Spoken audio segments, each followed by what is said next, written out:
Speciale calcio giovanile in questa domenica di penalty, ultima domenica per quanto riguarda questo 2013. Dalla prossima settimana ritorneremo a parlare dei campionati dilettantistici dalla Serie D sino alla prima categoria e con questa bella finestra ormai da qualche settimana anche sul calcio a 5 insieme al nostro Alessio Patti. Salutiamo la nostra seconda penaltina. Lavorerete poco oggi è soltanto una puntata di immagine, però ci fa piacere. Giulia Bonaccorsi. Ci prepariamo. Ciao Giulia. Buonasera a tutti. Vi preparate per le feste, certo. però. Vabbè, poi ci prepariamo anche per la prossima puntata. Appunto, bene, è andata bene il Natale? Sì, tutto bene, Benissimo. in famiglia tutto bene. Ok, insieme a Tony Cannarella abbiamo adesso un altro tecnico della società L'Uliveto di Pachino, parliamo di Sebastiano Arangio, anche tu sei un tecnico istruttore, educatore. La parola educatore ci sta secondo te? Sì, certo, principalmente la parola educatore, perché giustamente i genitori danno i propri figli a delle persone, diciamo... E si debbono fidare. Esatto, che si possono fidare principalmente. La vostra scuola calcio ha degli orari particolari, è quotidiana? Come è organizzata? Parlatecene un po'. Allora, noi ci alleniamo tutti i giorni, dal lunedì al sabato. Il sabato, diciamo, nel nostro paese i bambini non vanno a scuola, perciò ne approfittiamo la mattina anche per allenare i bambini anche. Benissimo. Questo riguarda tutte le categorie? Oppure in modo specifico magari quelli che non vanno a tutte scuola? le categorie. E quindi orari pomeridiani? No, allora la mattina sono mattina e pomeriggio, dal lunedì al venerdì sono pomeridiani. Sì. Sì. E avete una bella struttura, ne parlo di nuovo con Tony, questa struttura che diventa poi una specie di location per riunire tutti i ragazzini della vostra splendida cittadina, perché insomma, diciamolo pure, Pachino è una bella cittadina. Sì, e anche i genitori, perché ci seguono moltissimo, siamo riusciti a coinvolgere i genitori e noi diciamo che abbiamo dei genitori bravi. Ecco, perfetto. Bravi. Che non criticano. Che incitano i nostri bambini, che sanno, capiscono cos'è il calcio giovanile, il settore giovanile, sanno come ci si deve comportare perché guardano gli altri. Noi abbiamo lavorato su questo, facendo delle riunioni nella nostra società. Quello che diceva Carmelo proprio in apertura, noi abbiamo fatto il corso, è diventato realtà almeno con voi. Abbiamo fatto il corso con i FIGC che ci ha dato tanto. E questo è importante, quindi è la dimostrazione che quando si lavora bene poi alla fine i risultati arrivano. Passerà qualche anno, però prima o poi arrivano. Chi semina alla fine raccoglie. I nostri e genitori... poi soprattutto non devono essere solo bravi, devono essere anche collaborativi. E ci sono gente meravigliosa, io so realtà che si mette in prima persona a aiutare la società, soprattutto in questo momento che tutte le società sono in difficoltà. L'ultima è la regione. La regione, caro Presidente, tutti dicevano i 2.200.000 euro di contributi, alla fine sono sui 700.000 euro. Quindi, vuol dire nemmeno 100 euro a testa se lo possono dividere per tutti gli sport. E con 100 euro che si fa? Non si fa niente. Ecco quindi le società ovviamente grandi difficoltà, grandi difficoltà.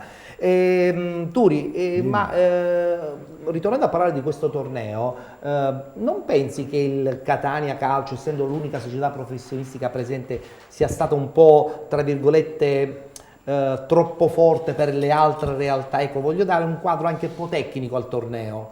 In che senso troppo forte? Loro come società, indubbiamente, come squadre, diciamolo pure, sono leggermente più preparate. Sono professionisti, quindi è una cosa normale. Non pensi che abbia forse creato qualche piccolo problema, pensi tu, non so, nei confronti del dilettantismo? Guarda, io devo dire questo, ovviamente c'erano anche degli osservatori del Catania che hanno attenzionato dei ragazzi, certo, e hanno preso una bella lista di ragazzini molto interessanti, però non dobbiamo dimenticare che questi ragazzi vengono del dilettantismo puro, dove attingono le società professioniste, quindi il merito va a tutte le società dilettantistiche, sappiamo, inutile ripetere le stesse cose, sacrifici che li sappiamo tutti, e io mi auguro, non solo il Catania, perché chiaramente è appetibile per tutti i ragazzini, ci mancherebbe. Ma se per i ragazzini posso essere d'accordo.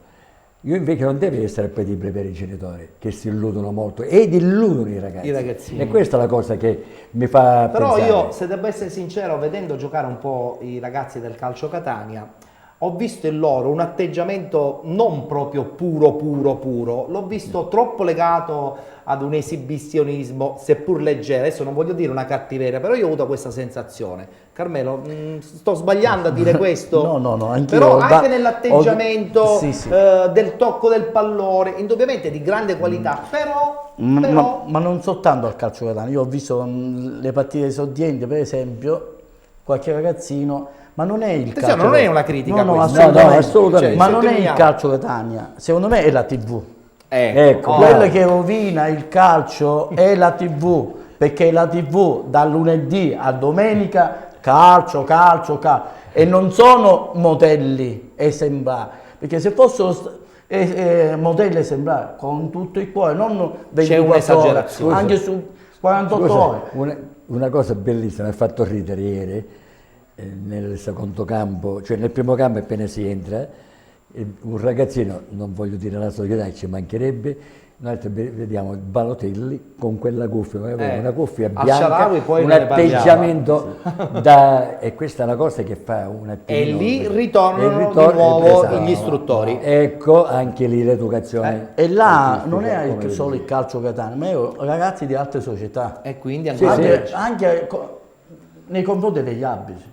Cioè uno l'ha mandato a quel paese come se fosse che suo fratello. sbagliando. E non è del calcio Catania, è una cosa Sì, di sì, modello della indubbiamente. TV che sono. È vero, è vero. Esatto. È la Vo- TV. voglio perché adesso- fanno gli stessi atteggiamenti. È vero. Il bacio, le cose, le Sì, capriole. sì, vabbè, l'esibizione, la TV purtroppo è anche questa. A proposito di società importanti, prima di andare a vedere il servizio legato alla società della Ionia di Riposto, volevo salutare a Toni in modo che così poi darà spazio ad un altro tecnico dell'Uliveto di Pachina. Grazie per averci ospitato. Ci mancherebbe, un bocca al lupo e soprattutto buon lavoro, perché insomma Crepi. il vostro è un lavoro continuo Grazie. sul campo. Grazie. Posso dire una cosa? Sì. Non siete educatori secondo me, siete all'educatore, perché è importantissimo. Giusto, la terminologia cosa più giusta. importante, io vengo da un ente promozione, Lo sappiamo, di PGS. e noi come corsi di allenatori li chiamiamo all'educatore, perché la cosa più importante l'abbinamento sono giusto, educare, è l'abbinamento e poi è giusto. un tecnico.